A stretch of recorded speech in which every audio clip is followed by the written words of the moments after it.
Hi friends, welcome to Aadhish Samayal. இன்னைக்கு நம்ம tiffin sambar தான் பார்க்க போறோம். ஒவ்வொருத்தங்களும் ஒவ்வொரு மாதிரி அரைச்சி விட்ட சாம்பார் வைப்பாங்க. நான் என்னோட ஸ்டைல்ல எப்படி வைப்பேன் அப்படிங்கறது தான் இந்த வீடியோல பார்க்க போறோம். வாங்க வீடியோக்குள்ள போகலாம். இப்போ சாம்பார் வைக்கிறதுக்கு தேவையான பருப்பை வேக வச்சிடலாம். இப்போ ஒரு குக்கர் எடுத்துர்க்கேன். இன்னைக்கு நான் 1 கப் அளவு துவரம் பருப்பு எடுத்துர்க்கேன். இதை சேர்த்துக்கலாம். இப்போ இதை நல்லா ஒரு 2 டைம் வாஷ் பண்ணிட்டு எடுத்துக்கலாம். இப்போ நல்லா வாஷ் பண்ணிட்டேன். இதோட நம்ம தேவையான அளவு தண்ணி சேர்த்துக்கலாம்.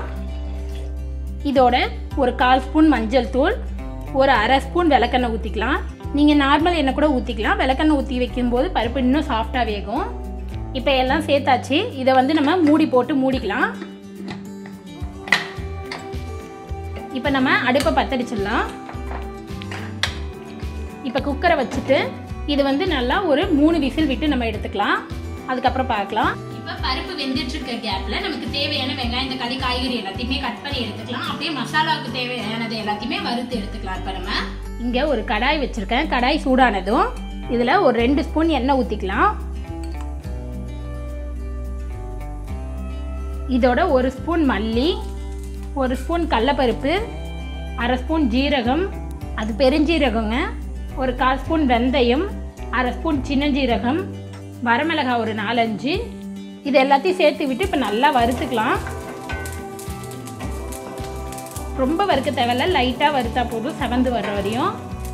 இப்போ இதோட தேங்காய், இங்கே ஒரு கீத்து தேங்காவை எடுத்து சின்ன சின்னதாக கட் பண்ணி வச்சுருக்கேன். இதையும் சேர்த்துக்கலாம். நீங்கள் துருவி கூட சேர்த்துக்கலாம்.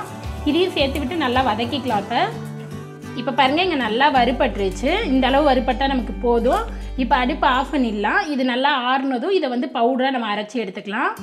இங்கே நம்ம காய்கறிகள் எல்லாம் கட் பண்ணியாச்சு. மசாலாவும் நம்ம தேவையான மசாலா வறுத்து வச்சாச்சு. நம்ம சாம்பார் இப்போ எப்படி செய்யறதுன்னு பார்க்கலாம் வாங்க.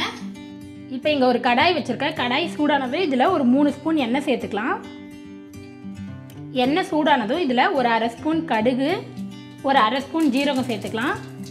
தாளிப்புக்கு 2 மிளகாய் சேர்த்துக்கலாம். இதோட கொஞ்சம் கருவேப்பிலை, 3 மிளகாவை இந்த மாதிரி நல்லா கீறி விட்டு எடுத்து வச்சுருக்கேன். அதையும் சேர்த்துக்கலாம். சேர்த்து விட்டு இதெல்லாம் நல்லா ஒரு வதக்கிக்கலாம். இங்கே ஒரு 15 சின்ன வெங்காயத்தை கட் பண்ணி எடுத்து வச்சுருக்கேன். பெருசாக இருந்தால் இந்த மாதிரி கட் பண்ணிக்கோங்க, இல்லைனா முழுசாக போட்டுக்கலாம். இப்போ அதை சேர்த்துக்கலாம். இதையும் சேர்த்து விட்டு நல்லா ஒரு நிமிஷம் வதக்கிக்கலாம். இப்போ இது நல்லா ஒரு நிமிஷம் வதங்கட்டும். நம்ம அதுக்கப்புறம் தக்காளி சேர்த்துக்கலாம். நீங்கள் பெரிய வெங்காயம் போட்டு கூட செய்யலாம். சின்ன வெங்காயம் சேர்த்து செய்யும்போது சாம்பார் வந்து நமக்கு இன்னும் டேஸ்ட் நல்லாயிருக்கும். அதனால நான் சின்ன வெங்காயம் சேர்த்துருக்கேன். இங்கே வெங்காயம் நல்லா வதங்கிடுச்சு. இப்போ இதோட இங்கே 2 தக்காளியை கட் பண்ணி எடுத்து வச்சுருக்கேன். இதை சேர்த்துக்கலாம். இதையும் சேர்த்து நல்லா வதக்கிக்கலாம். வெங்காயம் தக்காளி வந்து நல்லா குழைவாக வதங்கி வரட்டும். அது வரையும் வதக்கி எடுத்துக்கலாம். வெங்காயம் தக்காளி வதங்கிறதுக்கும் இந்த சாம்பாருக்கு தேவையான அளவு உப்பு சேர்த்துக்கலாம். நம்ம உப்பு சேர்த்து வதக்கணும்னா நமக்கு தக்காளி சீக்கிரம் வதங்கிடும்.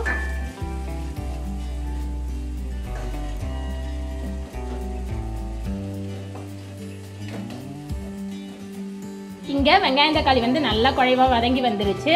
இப்போ இங்கே ஒரு கேரட், ஒரு 5-6 பீன்ஸ் இந்த மாதிரி கட் பண்ணி எடுத்து வச்சுருக்கேன். இதை சேர்த்துக்கலாம்.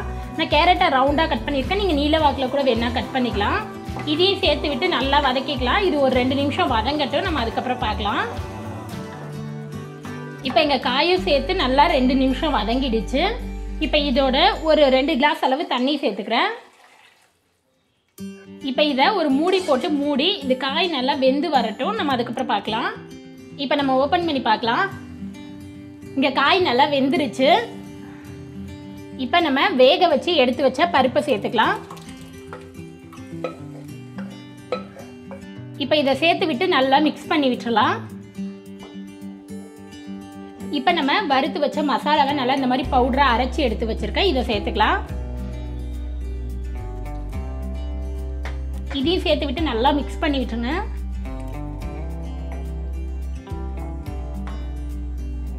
இப்போ தேவையான அளவு தண்ணி சேர்த்துக்கலாம். இப்போ இதையும் சேர்த்து விட்டு நல்லா மிக்ஸ் பண்ணி விட்டுருங்க. சாம்பார் வந்து நமக்கு தண்ணியாக இருந்தால் தான் நல்லாயிருக்கும். ரொம்ப திக்காக இருந்தால் நல்லா இருக்காது.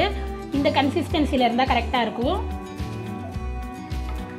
இந்த ஸ்டேஜில் உப்பு காரம் எல்லாம் கரெக்டாக இருக்கான்னு பார்த்துக்கோங்க. உப்பு கம்மியாக இருந்ததுன்னா சேர்த்துக்கலாம். காரம் வந்து உங்களுக்கு பத்தலை அப்படின்னா கொஞ்சம் மிளகாத்தூள் சேர்த்துக்கலாம். எனக்கு காரம் கரெக்டாக இருக்குன்றதுனால நான் எதுவும் சேர்க்கல இன்றைக்கி. இப்போ இதை ஒரு மூடி போட்டு மூடி நல்லா ஒரு 2 நிமிஷம் கொதிக்க வச்சுக்கலாம். அதுக்கப்புறம் பார்க்கலாம். நம்ம 2 நிமிஷம் ஆகிடுச்சு. நம்ம ஓப்பன் பண்ணி பார்க்கலாம். பாருங்கள் சாம்பார் நல்லா நமக்கு கொதிச்சு வந்திருக்கு. நல்லா திக்கான கன்சிஸ்டன்சியில் இருக்குது. இந்த கன்சிஸ்டன்சியில் இருந்தால் நமக்கு போதும். ரொம்ப தண்ணியாக இருந்தாலும் சரி, கெட்டியாக இருந்தாலும் நமக்கு நல்லா இருக்காது. இப்போ நம்ம அடுப்பை ஆஃப் பண்ணிவிட்டு கடைசியாக கொத்தமல்லி இலை தூவி விட்டுட்டு மிக்ஸ் பண்ணி விட்டுறலாம். அவ்வளோதான் ஃப்ரெண்ட்ஸ், நம்மளோட சாம்பார் சூப்பராக ரெடி ஆகிடுச்சு. இது இட்லி தோசை எல்லாத்துக்குமே சூப்பராக இருக்கும். நம்ம எப்போவும் ரெகுலராக செய்கிறத விட இது ரொம்ப டிஃப்ரெண்ட்டான டேஸ்ட்டாகவும் இருக்கும், ஈஸியாகவும் இருக்கும். நம்ம ஆல்ரெடி ரேஷன் அரிசியில் இட்லி மாவு எப்படி அரைக்கிறதுங்கிற வீடியோ போட்டிருக்கோம். பார்க்கலாம், லிங்க் டிஸ்கிரிப்ஷனில் இருக்குது, போய் பார்த்துக்கோங்க.